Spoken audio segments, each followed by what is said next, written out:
So you're looking for a phone on MetroPCS. Is the LG Spirit 4G for you? Find out in our review. Hey everybody, I'm Chris Wook. Now the LG Spirit 4G definitely has a lot going for it, especially for a phone that's only $200 off contract. There are some downsides though, so let's see if it's worth your hard-earned cash, starting with the specs. The LG Spirit 4G features a 1.2 GHz dual-core Qualcomm Snapdragon processor, 4.5-inch QHD display with a resolution of 960 by 540 pixels, 1 gig of RAM, and 4 gigs of internal storage expandable via microSD. It has 5 megapixel and 1.3 megapixel rear and front-facing cameras respectively, and is capable of capturing 1080p video. All of this is powered by a 2150 mAh battery. The build quality of the LG Spirit 4G feels generally sturdy while still keeping the phone light. I'm normally a big fan of the design of LG devices, but this time not quite so much. Maybe it's the electric razor look of the textured plastic. The phone isn't ugly, but I don't love the look as much as I do with higher-end LG phones. The Spirit 4G has a nice feel to it and should fit easily in most hands. I did find the power button on the right side was placed a little too high for my tastes, but this is a relatively minor issue. The display has its share of pluses and minuses. Starting with the negatives, the 960 by 540 resolution is a little lower than we'd like to see. On the plus side, it doesn't look bad at all on the 4.5-inch screen. If we were looking at a 5-inch plus display, this would be a much bigger issue than it is. Colors are vivid and text and icons are rendered very sharply. We've seen better displays on high-end phones, of course, but for the price, this is very good. I know what to usually expect from a combination of a dual-core Qualcomm Snapdragon chipset and a lower-res display, so I was expecting performance to be fairly good. I was still surprised at how well this phone performed.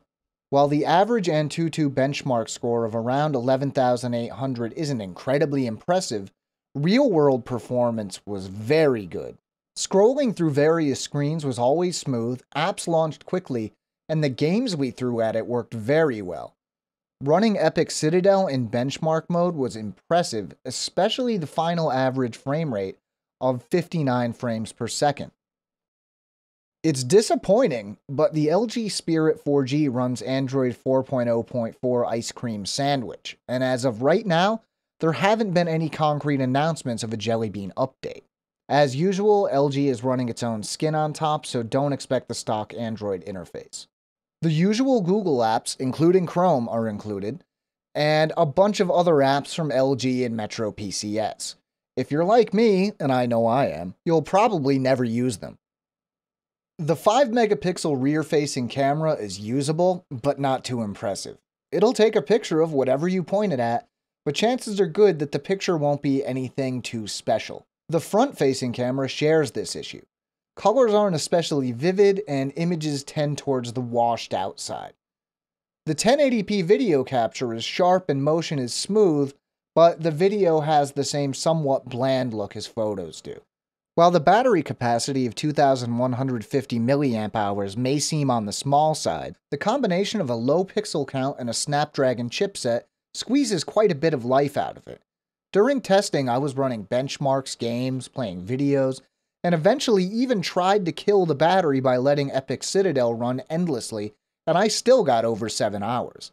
The battery is replaceable as well, which is nice to know if the power runs down over time. To sum up, the LG Spirit 4G is easily one of the best options available in its price range on MetroPCS. Performance is great, so if you can deal with a few minor issues, it's a great pick for $200 contract free. Still haven't made up your mind or just want to know more? Well, we have a full written review as well at AndroidAuthority.com. You can find the link in this video's description. Now, we have new videos going up all the time, so if you don't want to miss a thing, make sure to subscribe to our channel. I'm Chris Wook for Android Authority. As always, thank you for watching.